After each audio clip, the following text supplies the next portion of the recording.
going on, everybody? Welcome to a new episode.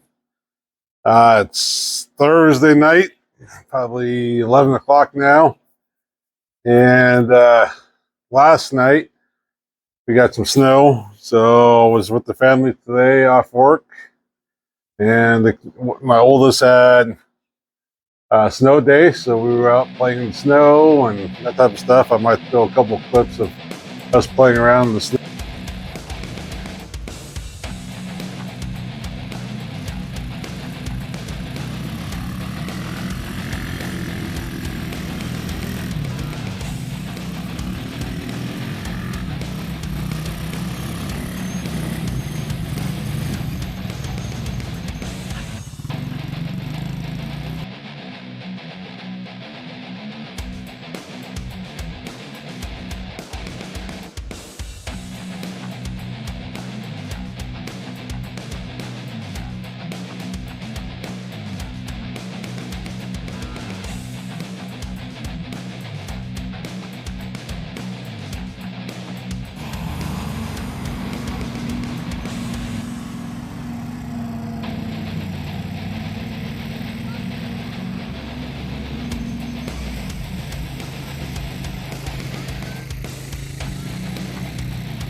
That was awesome.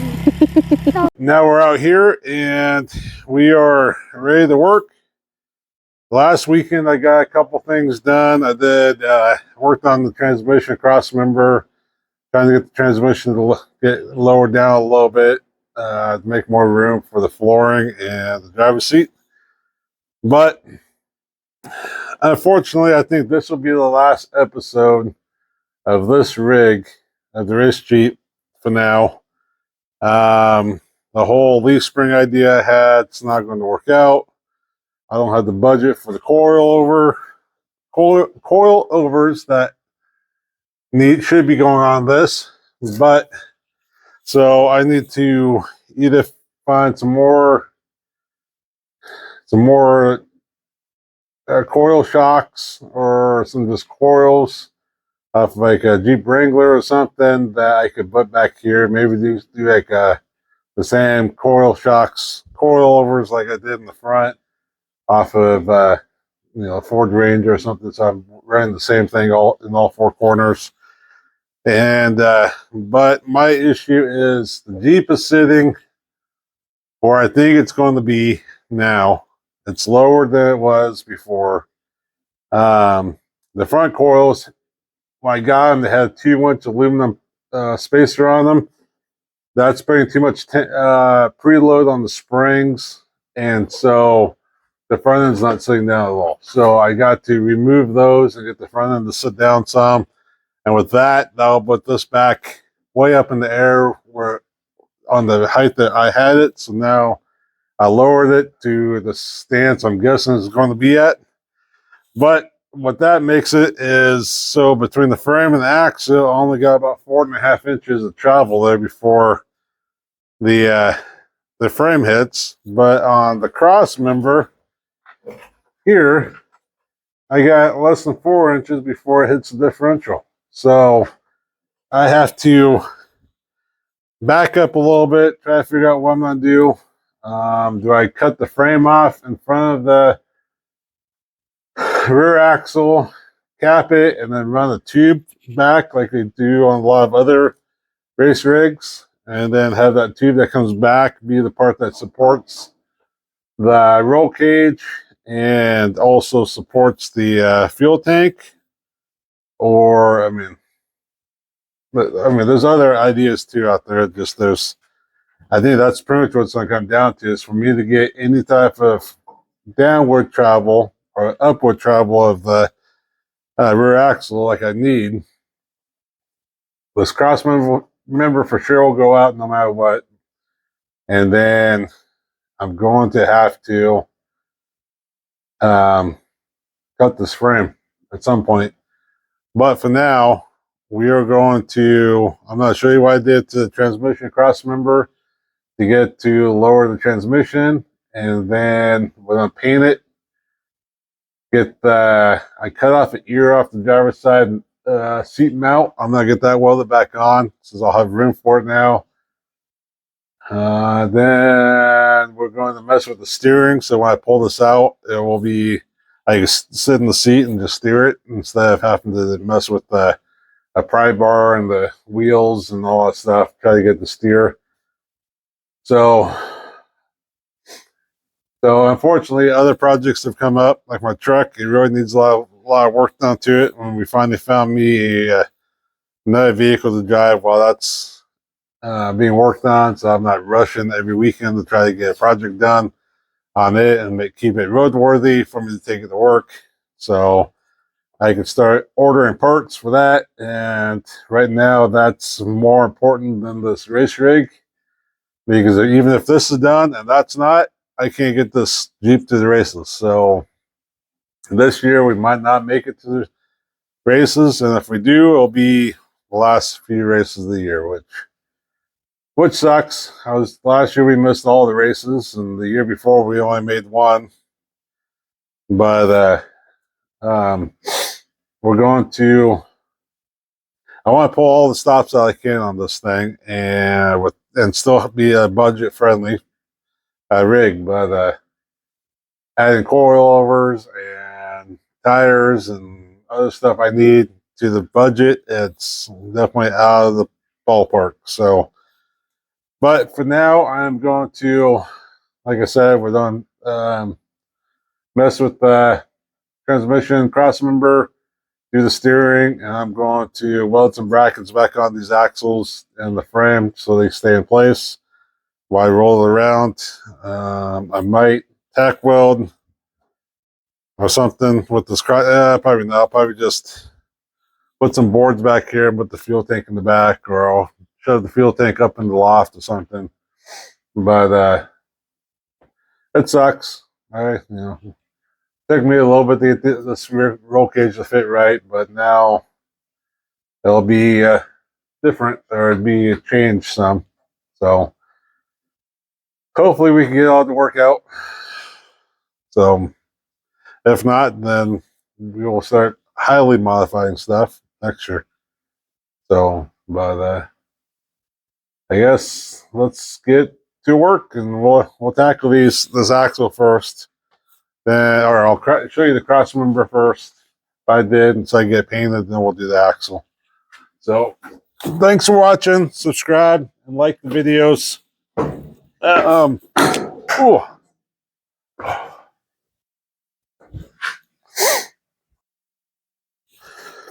Okay, so what we end up doing with the cross member is the cross member was probably inch and a half taller than this. I threw all the scrap pieces, cut off pieces away.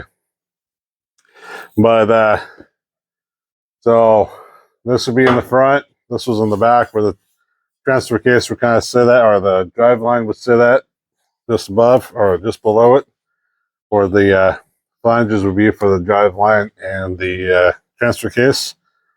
So I wanted to keep that, and then this would be where the mount was, or where the bushing for the transfer case mount or transmission mount goes.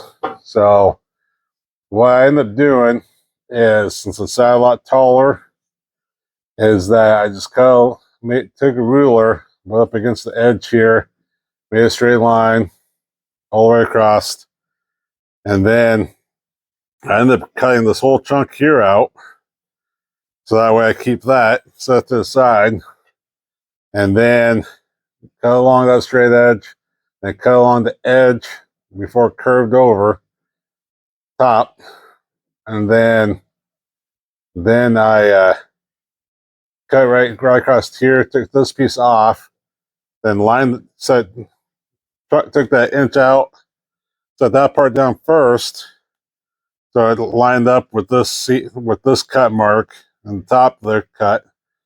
set that down, welded it together. And then when I folded this piece down, I actually had to cut off just a sliver to actually make it match up to this one. So got all that welded up. And then I came over here and I ended up cutting down farther here along the bottom corner or curve. That way I could slide it and then cut a little bit more straighter. So that way I could get this part here to lay down flat. So, and then bring that in. It was fine. I actually mounted it all without this piece in just to see how it fit and if it actually lowered the transmission. And it did. It lowered about that inch and a half I was looking for. So, it actually, without this piece, it had a lot of flex to it. So, after welding this piece in, I decided I was actually going to strengthen it up a little more and add this bar to it. Just welded on both sides. That way, you know, going off-roading, the racing stuff, all that stuff, when it's bouncing around, this bushing's bouncing, it's not flexing on anywhere I might have weakened that, I guess. I know all my welds are good. They're penetrated through the backside some. I could go through and clean up the back too and weld all that because it's pretty thick steel. I'm not really worried about it. I was running the welder pretty hot and took my time on it. So maybe one of these days I'll replace the whole cross member, or I'll go back there and rebuild it, something. But for now, this will work. So we will get a little bit more cleanup on it done, and then get some cardboard down and paint this real quick, and then we'll move on to it. This bracket here, or this piece of metal, the skid plate here, bolts to it and goes underneath the differential. The only problem is since we lowered this, or it goes underneath the transfer case where it hangs down low. The problem was since we lowered this, since it lowered the transfer case, the transfer case hits this before the bolts line up, and so either I need to bend that to allow for that transfer case shape, or run some spacers in it, which would only be probably 1/2 inch spacers is all I really would need. Which I'd probably go that route. I might try bending it, but it is aluminum and I don't want to crack it. So I'll probably just run the spacers. I got some floating around here somewhere I could use. But we're gonna get this cleaned up, paint it first, get it back on, and then I'll deal with the skid plate later. So I guess we'll just start working. We'll start the music, start the fast forward speed time. So thanks for watching.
Gotta get the metal nice and warm.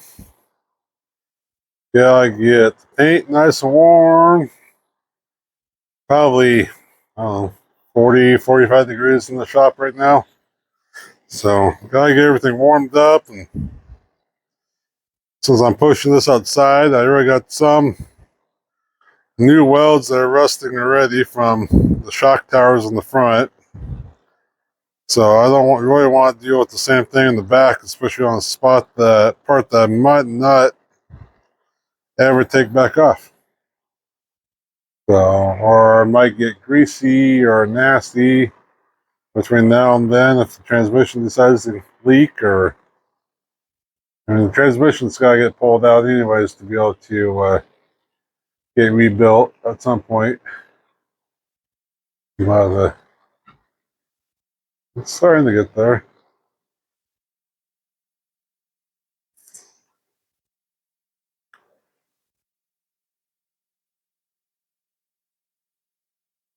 If I had a wood stove in the shop, I would actually set this on top of the wood stove just to be able to get it warmed up enough.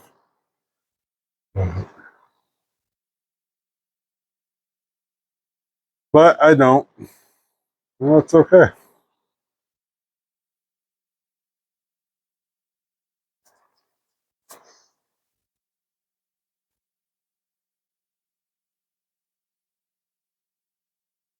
That should be enough for that.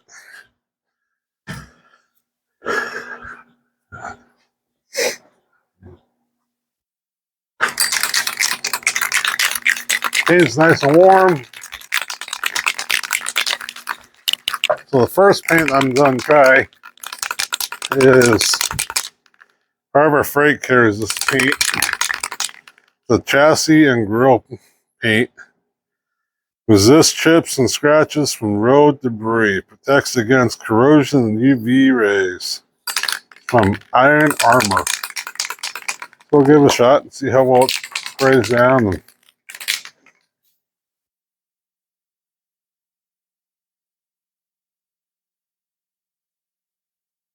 not too bad.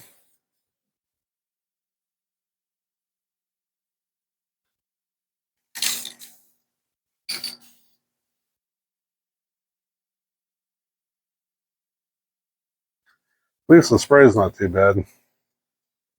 We'll see how many coats it takes to actually cover this.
Well, that doesn't seem too bad.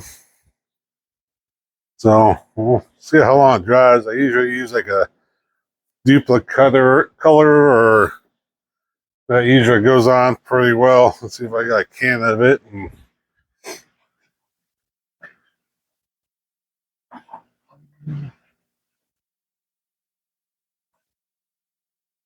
I don't see a can.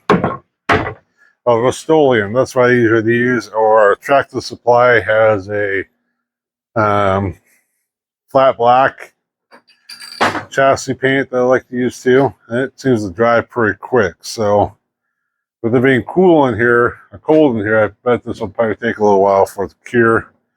So with that, let's move on to the building the bars to tie the axle and the frame together. So we'll do that real quick. And so I'm going to pause this and move this cross member real quick so that way I can do some grinding, get the pipes ready for welding on. So.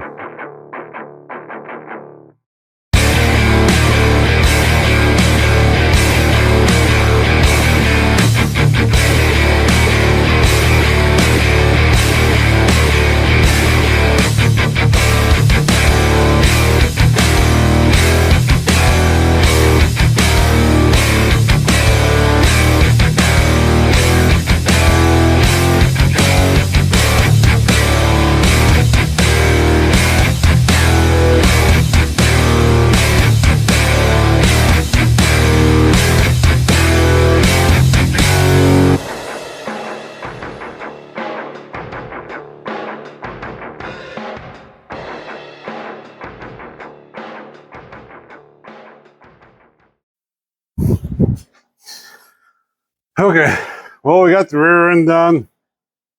Got the cross member cleaned up and painted. Just gotta wait for that to dry. I was going to lower this down so that way it will, it's more cut up on its own. But can't do that since my jack is underneath the transmission, holding that up. So I guess what we could do next is do see what we can do about the steering. Gotta pull out the old steering column from the old chassis, get it over here, get the steering wheel off of it, and try to build some type of steering shaft to go from the steering wheel down to the steering gearbox, just for a temporary setup. And then we can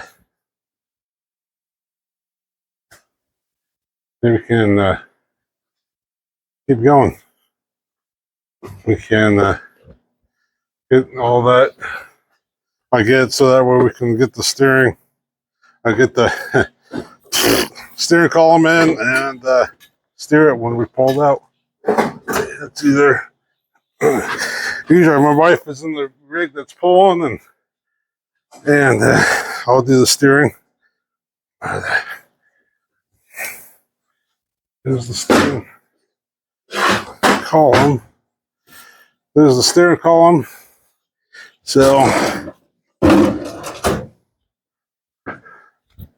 get some of the stuff picked up and out of the way.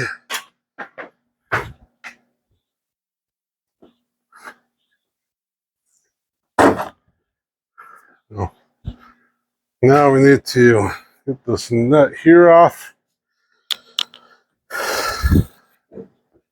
Like, oh, that was close. That was a close one. Hopefully that's all good still. There, that's better. You okay? A little shaken up there, are you?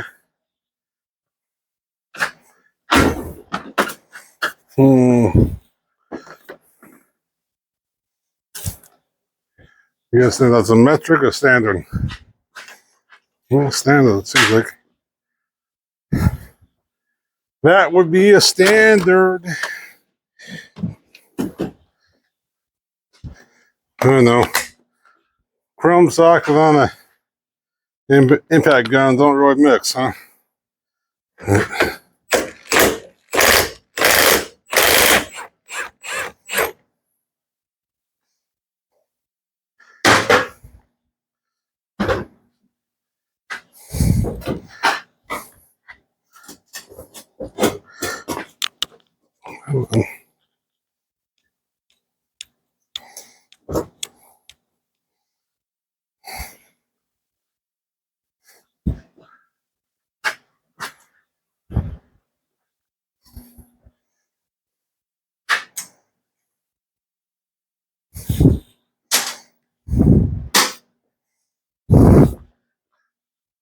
See if we just smack this off. If not, we'll have to get the pulley out.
I can't tell if it's coming or if I'm bending it. I think I bent it. Shitty.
Get this one back. It looks like the paint on the cross member is dry already, which is actually pretty cool.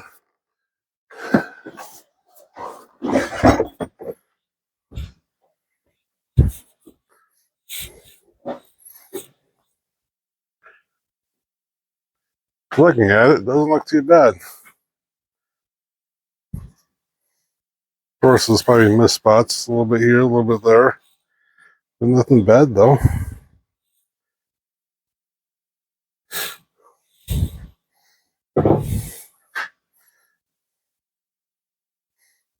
But then I'm gonna flip it over and do the backside now. And there's no residue on my fingers at all. So yeah, this side will just be a quick shot, and we'll move on to the steering column.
Okay, well, I found a metal zip tie, and I just decided to use that and zip tie it up. And unfortunately, I think that's going to be the way it's going to be for now.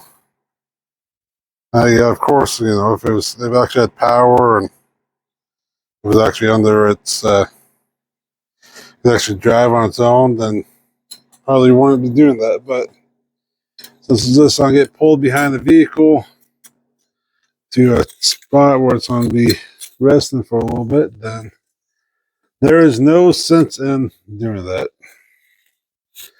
It's like bringing the steering wheel on here straight. There's no sense in doing that either.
Oh, at least we got a steering wheel now, and we can actually kind of move it.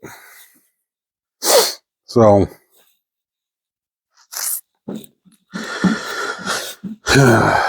yep.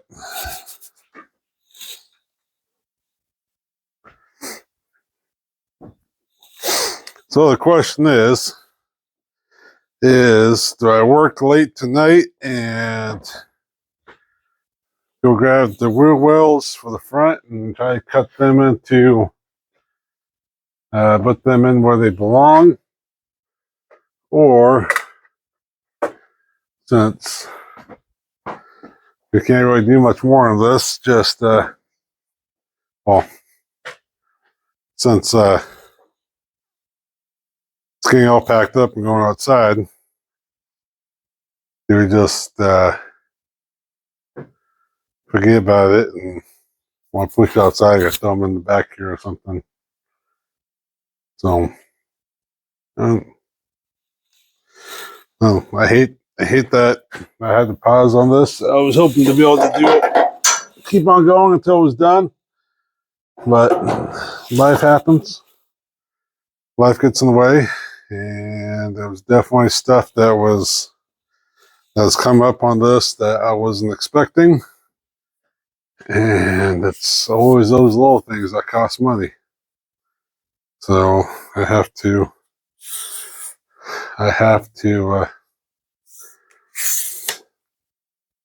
gather that money up and order parts. But for now, I got to order parts for the truck. That's gonna haul this around. So I am trying to start a business, small business on this. Don't need to talk about that part.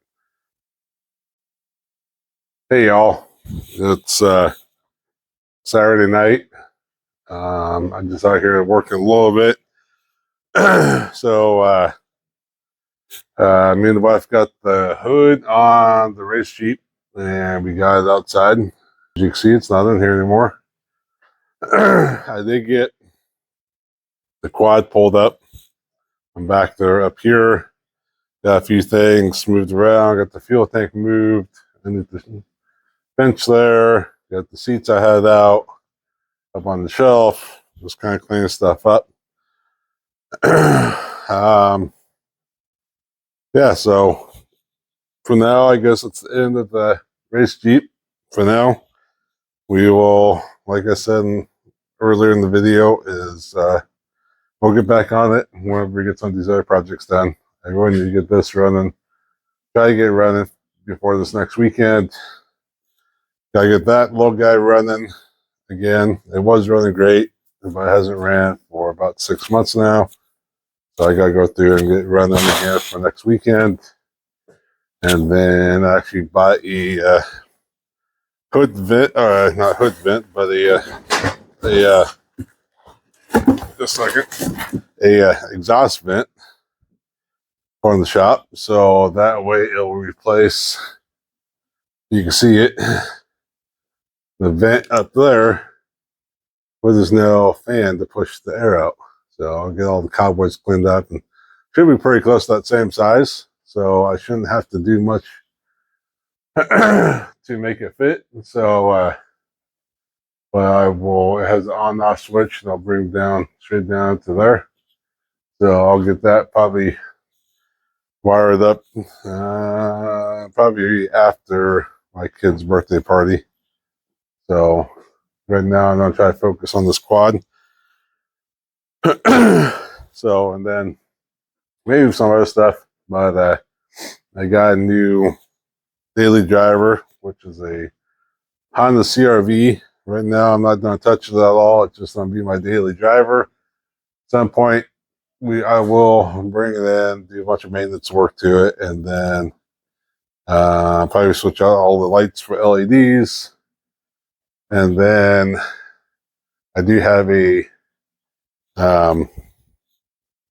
little project for the front of it, just to add some off-road lights to make it a little brighter at night, since I do live out in the woods a little bit. And then we will probably take it down to Oregon, where my family ranch is, and down there there's a lot of deer and stuff like that. So I like to be able to have brighter lights to be able to see. So I got some just basic little 2x2 square lights, or whatever. I'll build a little bumper, push bumper on the front of it, and just put lights on that, something. So maybe that'll be a video I'll do.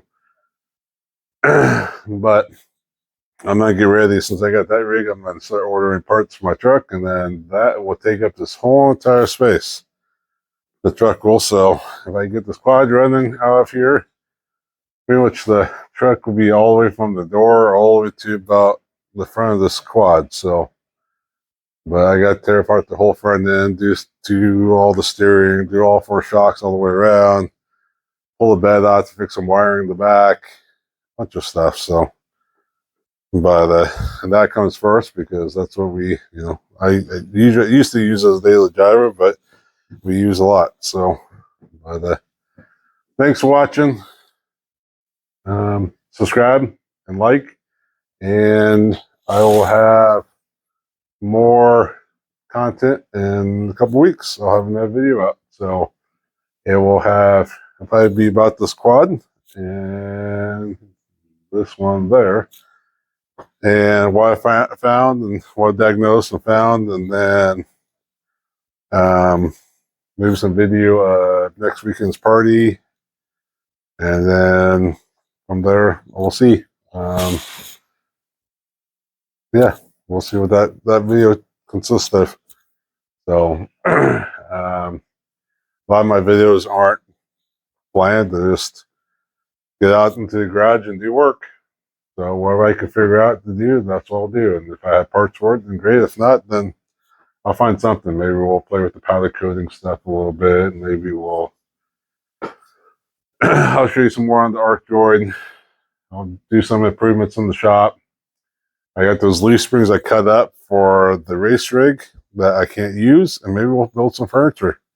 Maybe I'll build some rocking chairs with it for outside or something. I don't know. And then tomorrow, Sunday, me and the wife are going up to get a new playset for the kids. So maybe I'll make a video, clearing up the ground and leveling it out and that type of stuff. I don't know. We'll see. So thanks for watching.